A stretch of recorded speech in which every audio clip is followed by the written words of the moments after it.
Doctores, muy buenas horas. Como parte del curso de telesalud, ahora estoy presentando el video de telecapacitación.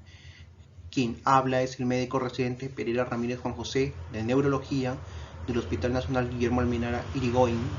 Lo que vamos a exponer el día de hoy van a ser las bases anatomofisiológicas de la memoria, que como sabemos es una función mental muy importante que forma parte de lo que es las funciones mentales, que son importantes a la hora de la evaluación neurológica, parte del examen físico, además de lo que es también parte de los procesos mnésicos, ¿no? De las amnesias. Es muy importante saber, para poder reconocer estos procesos amnésicos, saber qué estructuras son las que se encuentran alteradas cuando ocurren dichas patologías, ¿no? Es por eso que el día de hoy voy a presentar las bases anatomofisiológicas de la memoria. Como una breve introducción vamos a hablar pues lo que es un abordaje neuropsicológico cuando inició el proceso de aprendizaje de la memoria, ¿no? Como sabemos, inicialmente el proceso estuvo dado por los filósofos quienes describieron la naturaleza de la memoria. Esto lo hicieron a través de analogías, pero actualmente en la era moderna los neuropsicólogos buscan el funcionamiento de la memoria a través de la introspección.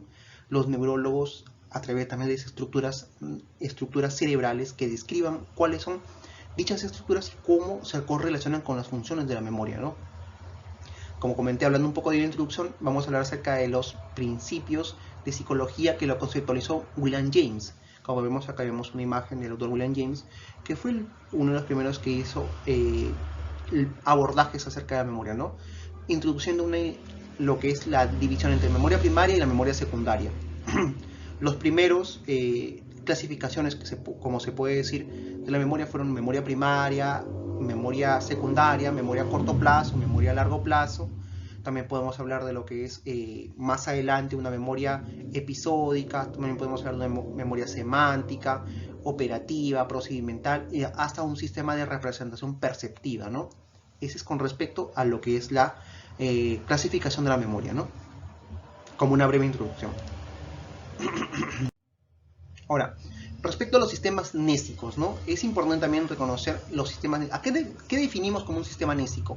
No, es un arreglo de información que se va a encargar de procesarse mediante mecanismos neuronales implicados y principios y propiedades que rigen su funcionamiento y se relacionan con los demás sistemas. O sea, en pocas palabras estamos hablando de cómo las estructuras cerebrales se interrelacionan entre sí para poder lograr esa función cortical de la memoria, ¿no?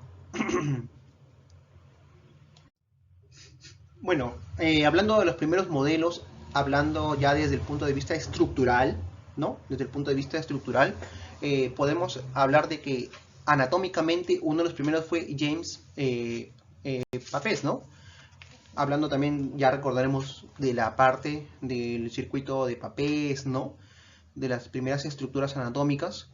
Estas estructuras acá son un conjunto, valga la redundancia, de estructuras anatómicas que se correlacionan entre sí para poder llevar a cabo una memoria que se correlaciona principalmente con la parte emocional del aprendizaje. Pero actualmente ya, posteriormente a muchos años de investigación, se sabe que no tan solo se apoya en la memoria de aprendizaje emocional, sino también en la memoria episódica. Tiene una importante relación con la memoria episódica, ¿no? Y bueno, sus estructuras, ¿no? Dichas estructuras son pues el hipocampo, los cuerpos mamilares, el tálamo anterior, el circunvolución del cíngulo, conexiones entre otras estructuras que también se encuentran presentes, ¿no? Acá tenemos una imagen del Dr. James que pues produjo o introdujo, mejor dicho, el circuito de Papez, ¿no? Acá tenemos una imagen que nos puede permitir visualizar un cerebro, ¿no? La corteza cerebral, ¿no? Y las diferentes estructuras que conforman lo que es el circuito de Papez. Como podemos observar acá tenemos la circunvolución del cíngulo, ¿no? Acá tenemos lo que es el cuerpo calloso, más abajo lo que es el fornix, ¿no? Lo que habíamos hablado del tálamo, específicamente el núcleo anterior del tálamo, los cuerpos mamilares, que también tienen una función muy importante que posteriormente la estaré mencionando, ¿no? También tenemos la parte de lo que es el hipocampo, ¿no? Como veremos que es muy importante en la estructura del hipocampo en correlación con la memoria. La corteza entorrinal también, corteza perirenal. Dichas estructuras se correlacionan y actúan entre sí para poder elaborar la función cortical de la memoria, ¿no? Bueno, Vamos al meollo del asunto, lo que queremos aprender. Entonces vamos a pasar a mencionar lo que son las bases anatómico-fisiológicas de la memoria. ¿Cuáles son las estructuras que interactúan entre sí para poder mencionarlas y aprender acerca de las estructuras pues, que forman parte de la memoria, ¿no? Acá tenemos el hipocampo y la sincronización parahipocampal, tenemos el diencéfalo, el prosencéfalo basal, la corteza prefrontal, cortezas de asociación uni y polimodales, ¿no? Ahora vamos a pasar a escribir cada una de ellas. Bueno, el hipocampo y la circunvolución parahipocámpica, ¿no? Como sabemos, pues ambos son estructuras que forman parte de lo que es el temporal, ¿no? Como podemos acá tenemos una imagen, la zona del uncus, la zona del hipocampo, ¿no? El giro hipocampal, ¿no? Acá tenemos otra imagen que está ya más ampliada, donde podemos observar un corte coronal, lo que es el hipocampo, ¿no? La corteza entorrinal, el subcorrinal, la corteza perirrenal, ¿no? Y lo que es el parahipocampo, ¿no? Dichas estructuras de acá son importantes, ¿no? Ahora, cabe recalcar que estas estructuras filogenéticamente son más antiguas que otras cortezas, otras partes de la corteza que son más actuales, como por ejemplo la corteza prefrontal, ¿no? En este caso de acá va a estar correlacionado, va a comprender lo que es la circunvolución dentada, el asta de Amón, que está formado por los sectores CA1, 4 y el subículo, ¿no? Ahora, esta estructura de acá del hipocampo es importante, es crítica para lo que es el establecimiento de memorias episódicas. Va a estar mucho en correlación con la memoria episódica, ¿no?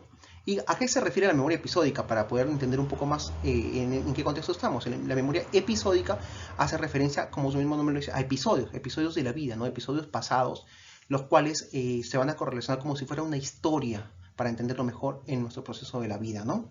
Entonces, como vemos acá, tanto la circunvolución hipocampal como para hipocampal van a estar relacionados justamente con este tipo de memoria episódica, ¿no? Ahora, la estructura parahipocampal va a estar en conexión con el hipocampo, con áreas corticales de asociación heteromodales, y lo que va a buscar acá en la relación hipocampo-parahipocampo va a tener mucha importancia porque el hipocampo va a recibir aferencias justamente del parahipocampo.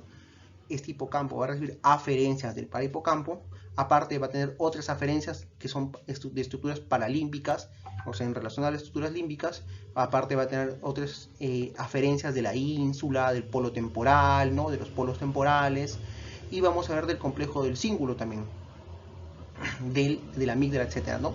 Además, el número de eferencias, justamente el hipocampo, va a estar en relación principalmente para el parahipocampo y para la amígdala, ¿no?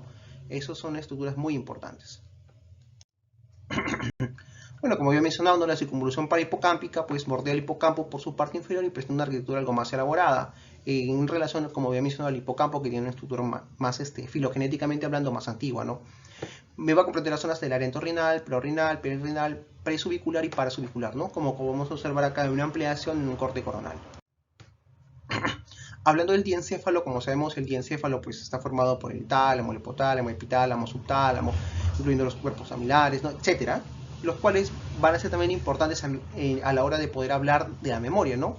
Estos, como podemos observar acá, tenemos una imagen, ¿no? De manera somera de lo que es el diencéfalo. Acá también tenemos otra estructura de lo que es el diencéfalo y podemos pues observar que está formado por, con respecto a los grupos similares, los dos núcleos están situados en el hipotálamo, va a recibir aferencias del subículo a través de fornix y va a emitir eferencias al tálamo, al septo medial y al mesencéfalo, ¿no?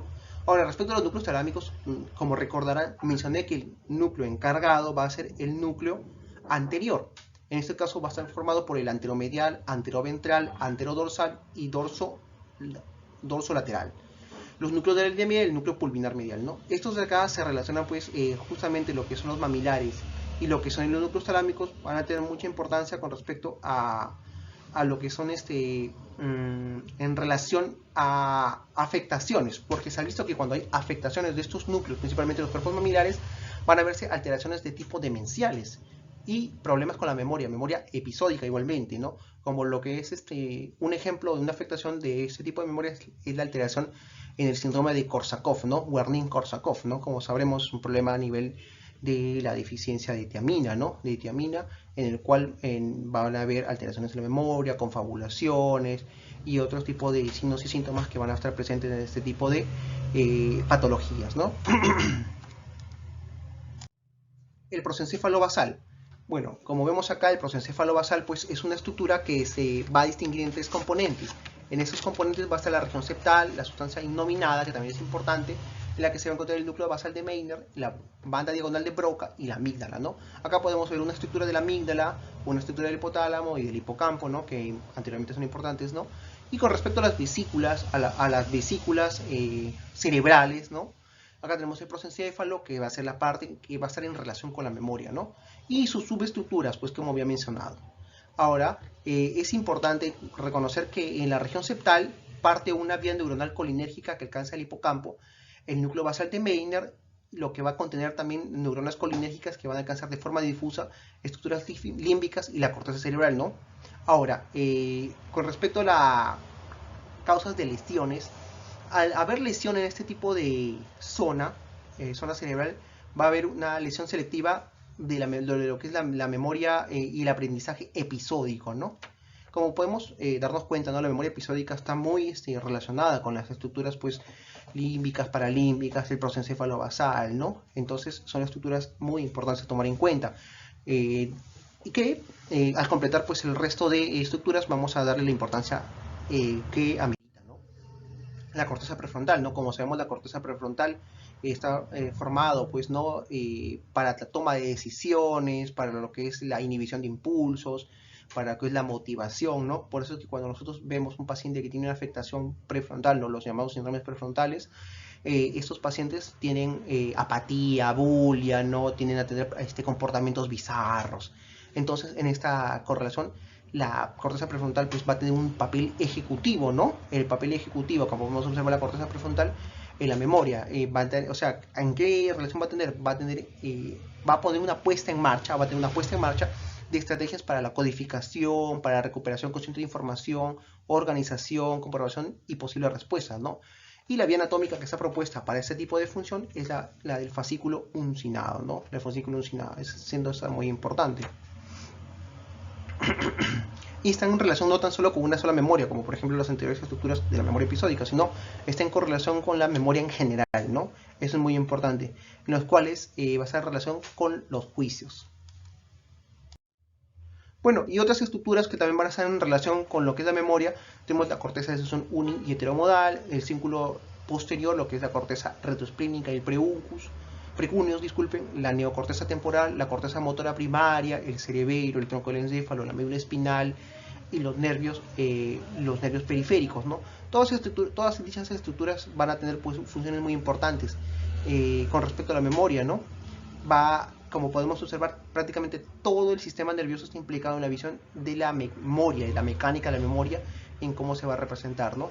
Ahora, para poder tener un poco más de especificidad, ¿no? A nivel pues, de dichas estructuras, vamos a ver que el cíngulo posterior, lo que es el precúneo, la corteza retroesplénica, que es parte del cíngulo posterior, va a estar en relación a lo que es el aprendizaje episódico, ¿no? Lo que es la neocorteza temporal va a estar más en relación a un aprendizaje, un almacenamiento de memoria semántica, ¿no? La corteza motora primaria va a estar en relación a lo que es el aprendizaje de movimientos manuales finos, ¿no? El cerebro, lo que está relacionado con coordinación, movimientos complejos, ¿no? Y el tronco del encéfalo, médula espinal y los nervios periféricos van a formar lo que es el hecho anatómico de los reflejos innatos y condicionados. Como podemos evidenciar, pues tenemos todas las estructuras que he mencionado son estructuras que forman las bases anatomofisiológicas de la memoria, las cuales son muy importantes ya que debido a diferentes patologías, ya sean traumáticas, dentro de ellos tenemos los traumatismos cronocefálicos, también tenemos las no traumáticas, entre las cuales podemos tener una infinidad como por ejemplo degenerativas, alteraciones infecciosas, problemas desmielinizantes que al afectar dichas estructuras vamos a tener alteraciones de las funciones mentales, dentro de ellas lo que es la memoria.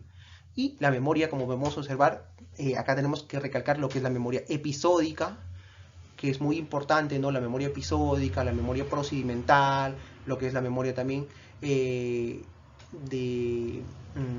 almacenamiento semántico, disculpen, que son memorias que uno utiliza en su vida diaria y al verse alterarse estas funciones mentales, esta función mental superior que es la memoria,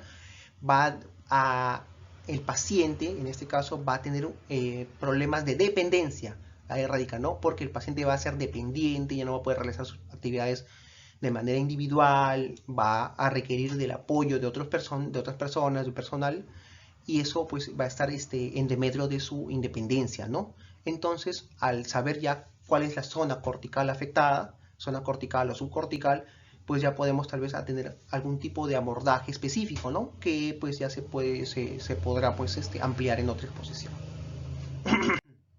Esta es la bibliografía que he utilizado, ¿no? El libro de Casanova, Neurología de la Conducta y Neuropsicología, Editorial Médica Panamericana. Gracias. Eso es todo por el momento. Muy amable. Espero les haya gustado. Hasta luego.